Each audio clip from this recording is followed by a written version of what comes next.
আসসালামু আলাইকুম সুপ্রিয় শিক্ষার্থী বন্ধুরা, তালুকদার একাডেমি চ্যানেলের পক্ষ থেকে তোমাদের সকলকে স্বাগতম। তোমরা সবাই জানতে চেয়েছো যে মূল্যায়ন পরীক্ষায় আমরা বই নিতে পারবো কিনা, কাগজ কলম পেন্সিল কি কি নিতে হবে সেটা তোমরা অনেকেই জানতে চেয়েছো। এটি একটি ভিডিও আমার চ্যানেল অলরেডি দেওয়া আছে, তোমরা চাইলে দেখে নিতে পারো। আজকে ভিডিওতে আমরা জানার চেষ্টা করবো যে তোমরা তোমাদের বই নিতে পারবে কিনা। এটা খুবই গুরুত্বপূর্ণ। আমার কমেন্ট বক্স ভরে গেছে এটাতে। আমাদের ইউটিউব চ্যানেল এবং ফেসবুক পেজ সম্মানে প্রশ্ন আসতেছে যে বই নেওয়া যাবে কিনা মূল্যায়ন পরীক্ষায়।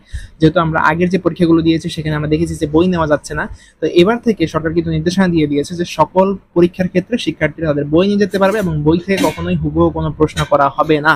সো বই নিয়ে আসলে তেমন একটা লাভ নেই, তবে বই নিতে পারো। বই নিলে তোমাদের একটা ধারণা হবে কোন টপিক থেকে প্রশ্ন করা হচ্ছে এবং সেই টপিকের আশেপাশে কোনো প্রশ্ন করা হলে সেখান থেকে সরাসরি বা একটু মিলিয়ে প্রশ্নের অ্যান্সার তোমরা দিতে পারবে। এবং তোমরা তোমাদের যেই বন্ধু রয়েছে তোমাদের সেই বন্ধুর সাথে তোমরা আলোচনা করে পরীক্ষার হলে পরীক্ষা দিতে পারবে।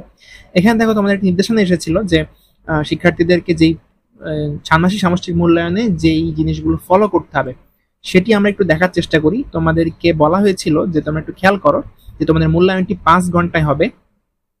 মূল্যায়নটি 5 ঘন্টায় হবে, 5 ঘন্টায় মূল্যায়ন শেষ করতে হবে। এবং শিক্ষার্থীর জন্য মূল্যায়ন নির্দেশনা হিসেবে একটা লিখিত কপি তোমাদেরকে অলরেডি দেওয়া হয়েছে বা দেওয়া হবে বিদ্যালয় থেকে। আমি তোমাদেরকে মূল পয়েন্টগুলো বলি। তোমাদেরকে 20 জন শিক্ষার্থীর জন্য একজন শিক্ষক নিজেও থাকবেন, 20 জন শিক্ষার্থীর জন্য একজন শিক্ষক তোমাদের মূল্যায়নটি নেবেন। তোমাদের যেই শ্রেণী শিক্ষক তোমাদেরকে পড়িয়েছেন সেই শ্রেণী শিক্ষক ব্যতি রেখেও একজন পর্যবেক্ষক থাকবেন, তিনি হচ্ছে তোমাদের মূল্যায়নটি পরিচালনা করবেন। টোটাল 2 জন শিক্ষক মিলে তোমাদের মূল্যায়ন পরিচালনা করবেন। অনলাইনে কেনাকাটা করতে পছন্দ করো, দারাজের একটি গ্রুপ আমাদের খোলা হয়েছে, তোমরা চাইলে এই গ্রুপে যুক্ত হতে যেতে পারো। গ্রুপের লিংক ভিডিও ডেসক্রিপশন বক্সে দেওয়া থাকবে। তো দারাজের এই যে টেলিগ্রাম গ্রুপটি, দুটি গ্রুপ রয়েছে, একটা টেলিগ্রাম একটি হোয়াটসঅ্যাপ, যেকোনো একটা যুক্ত হয়ে যেতে পারো।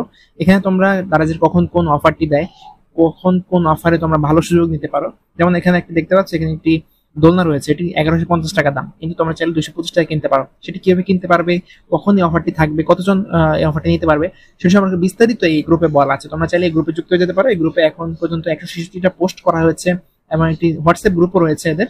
তোমরা এই গ্রুপের লিংক ভিডিও ডেসক্রিপশন বক্সে দেওয়া থাকবে, তোমরা চাইলে সেখানে যুক্ত হয়ে যেতে পারবে। এক্ষেত্রে আমি যদি তোমাদেরকে তোমাদের যে কাজগুলো রয়েছে সেটা যদি আমরা দেখাই, দেখো এখানে বাংলা বিষয়ে খেয়াল করো। বাংলা বিষয়ে যখন পরীক্ষা হবে, এটি কিন্তু সকল শিক্ষার্থীদের জন্য। বাংলা বিষয়ে যখন পরীক্ষা হবে তখন পাঠ্য বই নিয়ে আসতে হবে। গণিত বিষয় পাঠ্য বই নিয়ে আসতে হবে।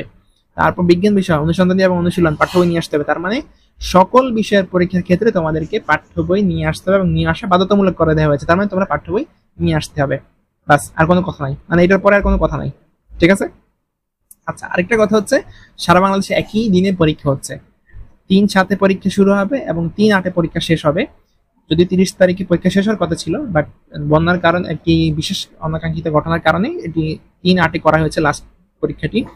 তো 1 মাস ব্যাপী তোমাদের পুরো অনুষ্ঠিত হবে মূল্যায়নটি, এবং এর মাঝে বেশ গ্যাপ রয়েছে ইন্টার পরীক্ষা চলার কারণে। নতুন কারিকুলামে যেহেতু পরীক্ষাটি হচ্ছে, এখানে তোমাদের কিছু নির্দেশনা দেওয়া হচ্ছে। তোমাদেরকে প্রত্যেকটা বিষয় সাজেশন আমাদের চ্যানেল থেকে দেওয়া হচ্ছে, তোমরা সেই সাজেশনগুলো ফলো করবে। A to Z না টেনে সম্পূর্ণ ভিডিওটি দেখার চেষ্টা করবে, যাতে তোমাদের কোনো কথাই মিস না যায়, সবগুলো কথা তোমরা ধরতে পারো এবং বই থেকে পূর্ণাঙ্গ প্রস্তুতি নিতে পারো। তারপর দেখতে পারো এখানে মূল্যায়ন কার্যক্রমে তোমাদের হাতে কলমে কাজের ক্ষেত্রে তোমাদেরকে যে জিনিসগুলো নিয়ে আসতে হবে, এবং লিখিত অংশের জন্য তোমাদের 16 পাতার একটি খাতা সরবরাহ করা হবে বিদ্যালয় থেকে। তোমার নিজেদের কিছু নিতে হবে না, ঠিক আছে? নিজেদের খাতা নিতে হবে না, কোনো খাতাই তোমার নিতে হবে না। হাতে কলমে কাজের ক্ষেত্রে তোমাদের শিক্ষার্থীর সংখ্যা বিবেচনায় পোস্টার তৈরির জন্য এই জিনিসগুলো বিদ্যালয় রেডি রাখবে, তোমার এগুলো নিতে হবে না। আমরা বিস্তারিত আরেকটা ভিডিও দিব, তোমার কোন বিষয়ের জন্য কোন জিনিসটা নিয়ে যেতে হবে এবং কোন বিষয়ের জন্য মূল্যায়নের দিন তোমার কখন যেতে হবে, কি কাজ করা লাগবে, সেটা একটা ভিডিও আমরা একটু পরে দিচ্ছি, তোমরা সেটি দেখে নাও। আর তোমাদের মূল্যায়নের আরেকটা কথা বলে, তোমরা বই নিতে পারবে, কোনো সমস্যা নাই বই নেওয়ার ক্ষেত্রে। আর তোমাদের নৈপুণ্য অ্যাপসে তোমাদের সকলের রেজাল্ট সাথে সাথে কিন্তু দিয়ে দেওয়া হবে, মানে খুব বেশি দেরি করাবে না। আগে যেমন খুব অনেক দেরি করে রেজাল্ট দিত, এখন কিন্তু এমন হবে না। খুব অল্প সময়ের মধ্যে পরীক্ষা শেষ হওয়ার প্রায় 10 থেকে 15 দিনের মধ্যে তোমাদের সকলের রেজাল্ট কিন্তু দিয়ে দেওয়া হবে। তো আশা করছি তোমাদের সকলের পরীক্ষা ভালো হবে। যারা আমার চ্যানেলটি এখন সাবস্ক্রাইব করেন, চ্যানেল সাবস্ক্রাইব করে দাও, ভিডিওটি বেশি বেশি বন্ধুদের শেয়ার করে দাও। আমি আবারও বলছি, বই নিতে পারবে, বই নিয়ে আর কোনো টেনশন করিও না।